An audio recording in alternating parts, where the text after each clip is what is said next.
Telugu Desam party NDA కూటమి అధికారంలోకి వచ్చి 14 నెలలు పూర్తయిపోయింది. ఈ 14 నెలల్లో దాదాపు 1,86,000 కోట్ల రూపాయలు ఆంధ్ర రాష్ట్ర ప్రజలను తాకట్టు పెట్టి అప్పులు తీసుకురావడం జరిగింది.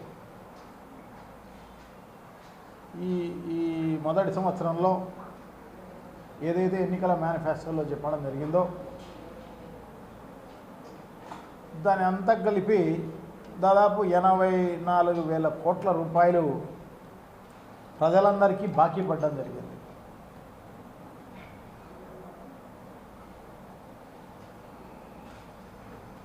మొత్తం అంతా కూడా ఎలక్షన్స్లో అబద్ధాలు చెప్పి మోసాలు చేసి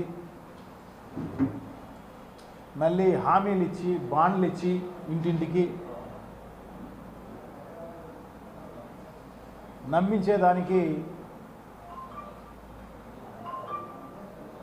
నమ్మించేదానికి వాళ్ళంతా కూడా పెద్ద ప్రయత్నం. ఏమంటే మేమంతా క్యాలిక్యులేట్ చేసుకున్నాం,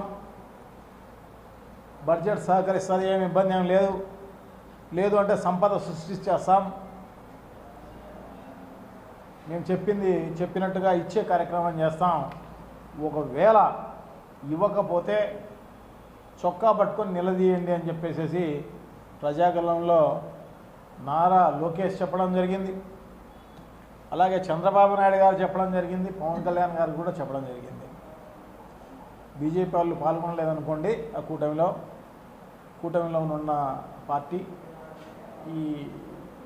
దీనికి సంబంధించి మిగతా ముగ్గురు పెద్ద ఎత్తున హామీలు ఇచ్చి ప్రజలను మోసం చేసి ఓట్లు దండుకొని అధికారంలోకి వచ్చి ఇంత దారుణంగా ప్రజలు మోసపోయినారు అని చెప్పేసి ప్రజలందరూ కూడా ఈరోజు అందరూ చింతించే కార్యక్రమం జరుగుతుందన్నమాట.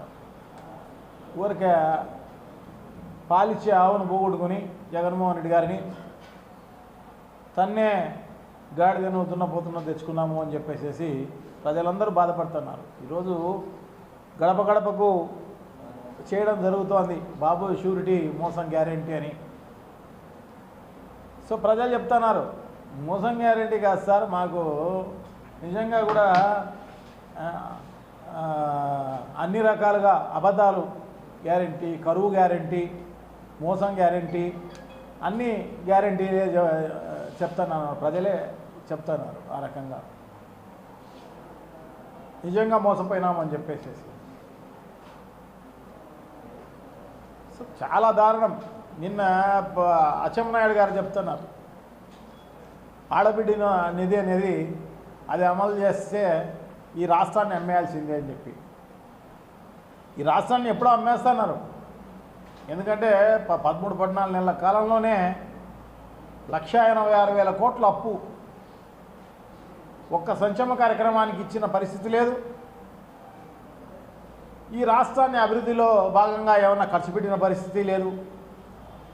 అంత మోసం, అన్ని లంచాల కోసం, అవినీతి కోసం అంతా కూడా ఖర్చు పెట్టే లంచాలు, కమిషన్లు, దానికి ఖర్చు పెడతానారేమో కానీ నిజంగానే శ్వేతపత్రం రిలీజ్ చేయాల్సిన అవసరం తప్పకుండా ఉంది.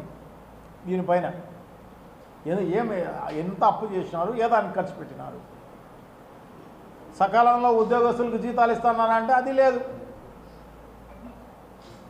దాదాపు ఉద్యోగస్తులకు అరియర్స్ దాదాపు 34,000 కోట్ల రూపాయలు ఈరోజు అరియర్స్ ఉన్నాయి. వాళ్ళకు ఏమి ఇచ్చిన పరిస్థితి లేదు. ఈ 84,000 కోట్ల రూపాయలు బాకీ పడ్డవే కాకుండా ఉద్యోగస్తులకు 34,000 కోట్ల రూపాయలు బాకీ వాళ్ళకు. ఈ రకంగా చాలా దారుణం చేస్తున్న పరిస్థితి అన్నమాట. సో ఈ అచ్చెన్నాయుడు ద్వారా లీక్ ఇవ్వడం జరిగింది. ఈ రకంగా ఇంకా ప్రజలే ఆలోచించుకోండి అని చెప్పేసి ఇది ప్రజలందరికీ తెలుసు. చంద్రబాబు నాయుడు గారికి తెలుసు, అచ్చెన్నాయుడికి తెలుసు, అందరికీ కూడా తెలుసు ఇవన్నీ అమలు చేసేది కావని. కానీ అమాయకంగా ప్రజలు నమ్మి మోసపోయి ఓట్లేసిన పరిస్థితి అన్నమాట. చాలా దారుణం. ఎందుకంటే 13 నెలల కాలంలో దాదాపు 19,500 రూపాయలు వాళ్ళకి ఇవ్వాల్సింది. ఈ ఆడబిడ్డ అనేది కిందనే మహిళలకు 18 ఏళ్ళు నిండిన వాళ్ళందరికీ 59 ఏళ్ళు వరకు వాళ్ళకి ఇచ్చేది అన్నమాట. 19,500 రూపాయలు ప్రతి ఒక్కరికి బాకీ పడిపోయినారు. అది మొదటి సంవత్సరం ఇచ్చిందంటే దాదాపు 34,000 కోట్ల రూపాయలు ఇచ్చి ఉండాలి. మహిళలకు ఎగరగొట్టడం జరిగింది. మొన్న తల్లికి వందనం అని అరాకొరాగా ఇవ్వడం జరిగింది. అది కూడా వైఎస్ఆర్ కాంగ్రెస్ పార్టీ నాయకులందరూ కూడా పెద్ద ఎత్తున రాష్ట్ర వ్యాప్తంగా ఉద్యమం చేస్తే దానికి అరాకొరా ఇచ్చే పరిస్థితి. ఎలక్షన్లలో గొప్పగా చెప్పడం జరిగింది. కటింగులు లేవు, ఆంక్షలు లేవు, ఎంతమంది పిల్లలు ఉంటే అంతమందికి నీకు 15,000, నీకు 15,000, నీకు 15,000 అని చెప్పి ఈరోజు పేపర్లో చూస్తే సెంట్రల్ గవర్నమెంట్ నుంచి రావాల్సింది వస్తుంది 8,850 రూపాయలు మేము ఇస్తున్నాం అని చెప్పేసి ఒకరికి వేయడం జరిగిందంట. ఆ లెటర్లో ఇవ్వడం జరిగింది. ఆ రకంగా మిగతాది బ్యాలెన్స్ సెంట్రల్ గవర్నమెంట్ ఇస్తుంది అని చెప్పేసి. ఇంకో కొంతమందికి 4,000 పడింది, ఇంకొంతమందికి 6,000 పడింది. ఇంత అన్న అంత అనేది ఏం లేదు. ఎంతమందికి వేసినారు, అసలు ఎంతెంత వేసినారు, ఇవన్నీ కూడా చెప్పాల్సిన అవసరం ఉంది. తల్లికి వందనం అయిపోయింది, ఇచ్చేసినామని చెప్తున్నారు. నిరుద్యోగ భృతి అని చెప్తే నిరుద్యోగ భృతికి సంబంధించి అదంతా కూడా 20 లక్షల ఉద్యోగాలు ఇచ్చేస్తాం, ఒకవేళ ఇవ్వకపోతే నిరుద్యోగ భృతి ఇస్తామని చెప్పేసి గొప్పలు చెప్పడం జరిగింది. ఈరోజు ఇచ్చేసిన ఏమంటే స్కిల్ డెవలప్మెంట్ కార్పొరేషన్కు అప్పచెప్పినారట ఈ స్కీమ్ను. అంటే నమ్మి ఓట్లేసిన దానికి తప్పకుండా మంచి శాస్తి జరిగిన పరిస్థితి ఇది అన్నమాట. చాలా దారుణం. ఈ రకంగా చెప్పింది 143 హామీలు. ఆ 143 హామీల కథ దేవుడు ఎరుగు. సూపర్ 6 అని గొప్పగా చెప్పి సూపర్ 6, సూపర్ 7 అని చెప్పి సూపర్ 7 ఆ రకంగా చేస్తుంది. సూపర్ 7 అనేది అది. ఇంకా బీసీ, ఎస్సీ, ఎస్టీ, మైనారిటీ మహిళలందరికీ 50 ఏళ్ళకే పెన్షన్ అని చెప్తివి. ఇంతవరకు ఏమి దాని గురించి పట్టించుకున్న పరిస్థితి లేదు. కొత్త పెన్షన్ ఇచ్చిన పరిస్థితి లేదు. కొత్త పెన్షన్ ఒక్కటి లేదు ఇంతవరకు. అంతెందుకు రేషన్ కార్డు కూడా ఇవ్వలేదు. ఈ ప్రభుత్వం వచ్చినప్పటి నుంచి ఇప్పటి వరకు కొత్త రేషన్ కార్డు ఇచ్చింది లేదు, కొత్త ఇల్లు ఇచ్చిన పరిస్థితి లేదు. 2.5 లక్షల ఇల్లు ప్రారంభోత్సవాలు అని చెప్పేసి పెద్ద ఉత్సవాలు జరుపుతారంట. ఏంది జగన్మోహన్ రెడ్డి కట్టినవన్నీ అవన్నీ. నువ్వు కొత్త ఇల్లు ఒకటి కూడా ఇలే. అంతకుముందు ఇచ్చినవన్నీ దాదాపు 80%, 90% కంప్లీట్ అయిపోయినాయి అవన్నీ కూడా. సో దానికి ఉత్సవాలు మేమే కట్టామని చెప్పుకోవడం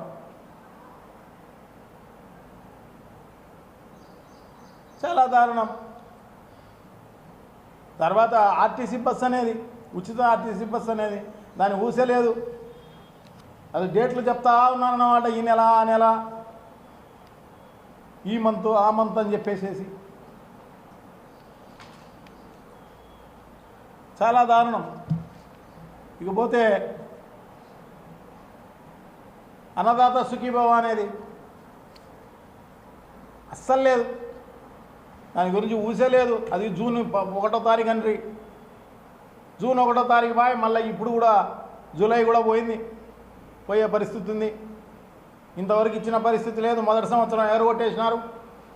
మొదటి సంవత్సరం ఖరీఫ్ పోయింది, రబీ పోయింది. ఈ 2వ సంవత్సరం మళ్ళీ ఖరీఫ్ కూడా దాదాపు 60 రోజులు అయిపోయింది ఖరీఫ్ అయిపోయి. సో ఇంతవరకు ఇచ్చిన పరిస్థితి లేదు. ప్రతి ఒక్కరికి కూడా 20,000 రూపాయలు, అది కూడా కేంద్ర ప్రభుత్వం ఇచ్చే 6,000 రూపాయలు కాకుండా మేము ఇస్తాము అని చెప్పేసేసి గొప్పలు చెప్పి మోసం చేసి ఇంతవరకు ₹1 ఇచ్చిన పరిస్థితి లేదు. వాళ్ళకు ఇంతవరకు పంట నష్టం ఇచ్చిన పరిస్థితి లేదు. అసలు మద్దతు ధర ఇచ్చిన పరిస్థితి లేదు. ఈరోజు చూస్తే వరి, మిరప, పత్తి, జొన్న, కందులు, మినుములు, పెసలు, మొక్కజొన్న, సజ్జలు, రాగులు, అరటి, ఉల్లి, చీని, కోకో, పొగాకు, మామిడికైతే మొన్న ఊరికే మద్దతు ధర కేంద్ర ప్రభుత్వం నుంచి వచ్చిందని అనౌన్స్ చేసినారు తప్ప ఇంతవరకు ఇచ్చిన పరిస్థితి అంతకన్నా లేదు. 0 వడ్డీ అంతకన్నా ముందు లేదు. ఎరువులు సకాలంలో ఇచ్చిన పరిస్థితి లేదు. రైతు భరోసా కేంద్రం తెరిచే పరిస్థితే లేదు. అసలు పరిపాలన అనేది అసలు ఈ రాష్ట్రంలో ఉందా? శాంతి భద్రతలు అనేటివి ఉన్నాయా? ఏం లేవు. శాంతి భద్రతలు లేవు. ఎక్కడ చూసినా మానభంగాలు, ఎక్కడ చూసినా అత్యాచారాలు, హత్యలు. ఈ ప్రభుత్వం వల్ల చేసేదల్లా ఇదే కాకుండా ఎక్కడ చూసినా గంజాయి, ఒక గంజాయి రాష్ట్రంలాగా తయారు చేసిన పరిస్థితి అన్నమాట. మాఫియా బ్రాందీ షాపుల్లో ఇప్పుడైతే విచ్చలవిడిగా వేరే రాష్ట్రాల నుంచి వచ్చే సరుకు అయితేనేమి, అది పెద్ద బ్రాండ్ల పేరుతోటి ఇవి కల్తీ సారాయి తయారు చేసి ఇచ్చే కార్యక్రమం అంతా జరుగుతోంది. ఎక్కడ చూసినా, ఏ బ్రాందీ షాపులు చూసినా. పర్మిట్ రూములు, బార్లు తలపిస్తున్నాయి. పెద్ద బ్రాండ్లు ఈ రాష్ట్రంలో కొనే పరిస్థితే లేని పరిస్థితి. ఎక్కడి నుంచైనా బయట రాష్ట్రం నుంచి తెచ్చుకుంటున్నారు అందరూ. ఎందుకంటే కల్తీ అంతా, మొత్తం కల్తీ. ఇది తప్ప వేరే ఈ రాష్ట్రంలో ఉచిత ఇసుక అని చెప్పినారు. ఉచిత ఇసుక నామరూపాలే లేవు. గొప్పగా ప్రతి ఇంటికి పోయి నిత్యావసర సరుకులు ఈ రాష్ట్రంలోనే ఎక్కువ ఉన్నాయి. మేము వస్తే ఇటువంటిది ఉండదు. కరెంటు ఛార్జీలు మేము ఉండేది తగ్గించేస్తాం అని పెట్రోలు, డీజిల్ ఇవన్నీ కూడా కథలు చెప్పడం జరిగింది ఎలక్షన్లలో. గొప్పగా ఏమేమో చేస్తామని చెప్పి పెట్రోలు, డీజిల్ అంతకంతకు పెరిగిపోతుంది. కరెంటు ఛార్జీలు అయితే ట్రూ అప్ ఛార్జెస్ అని అది ఎంత వస్తుందో తెలియదు. చాలా దారుణం. నిత్యావసర సరుకులు అయితే అందుబాటులోనే లేని పరిస్థితి. ఈ రాష్ట్రంలో జరుగుతున్నది పరిపాలన అనేదే లేదు. అసలు సూపర్ బ్లాక్ పరిపాలన. ఒక అడ్మినిస్ట్రేషన్ లేదు, ఏమీ లేదు. చేసేదల్లా ఏ వైఎస్ఆర్ కాంగ్రెస్ పార్టీ నాయకులను, కార్యకర్తలను దొంగ కేసులు పెట్టడం, లేని కేసులు. అసలు సంఘటనే జరిగి ఉండదు. సుప్రీంకోర్టు చెప్పింది, హైకోర్టు మళ్ళీ ఒక్కానించింది, మళ్ళీ ప్రతి పోలీస్ స్టేషన్కు పంపించింది, కలెక్టర్లకు పంపించింది, అందరికీ పంపించింది. ఈ రకంగా చాలా దారుణం.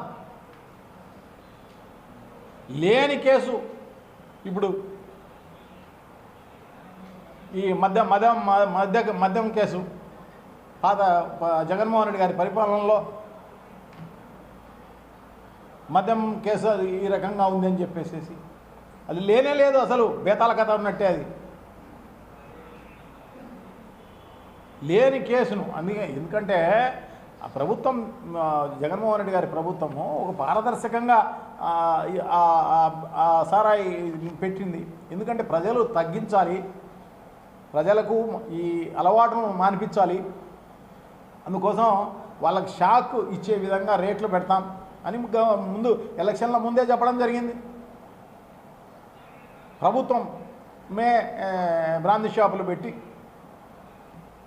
రేట్లు ఎక్కువ పెట్టి అసలు మద్యం అందుబాటులో లేని పరిస్థితికి తీసుకొచ్చి ఆ రకంగా సేల్స్ తగ్గిపోయినాయి, అన్నీ తగ్గిపోయినాయి.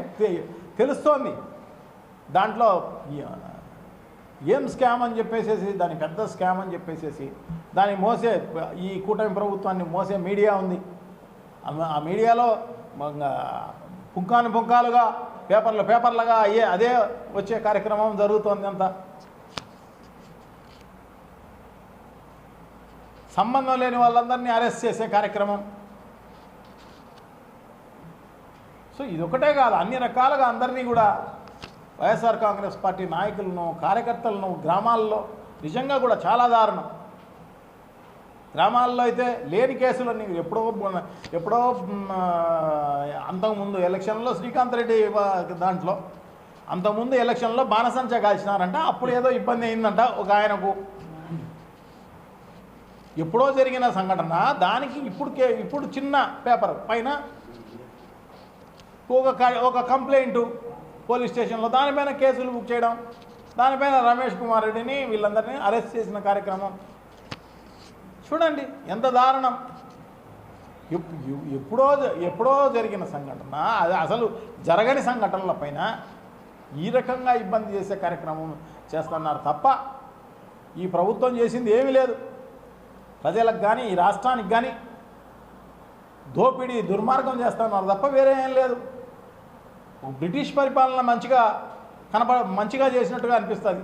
నిజంగా బ్రిటిష్ పరిపాలనలో మనమంతా సెకండ్ గ్రేడ్ సిటిజన్స్ మాదిరి బతకడం జరిగింది. అప్పుడు అటువంటిది అదే మేలనిపించే పరిస్థితికి ఈరోజు వచ్చే పరిస్థితి చాలా దారుణం. నిజంగా ఖచ్చితంగా ప్రజలు బుద్ధి చెప్పే కార్యక్రమం తప్పకుండా తొందరలోనే ఉంది ఖచ్చితంగా. ఎందుకంటే ఇంగ్లీష్ ఛానళ్ళు అదే చెప్తున్నారు, వేరే రాష్ట్రాల్లో అదే చెప్తున్నారు, ఈ రాష్ట్రంలో అదే చెప్తున్నారు.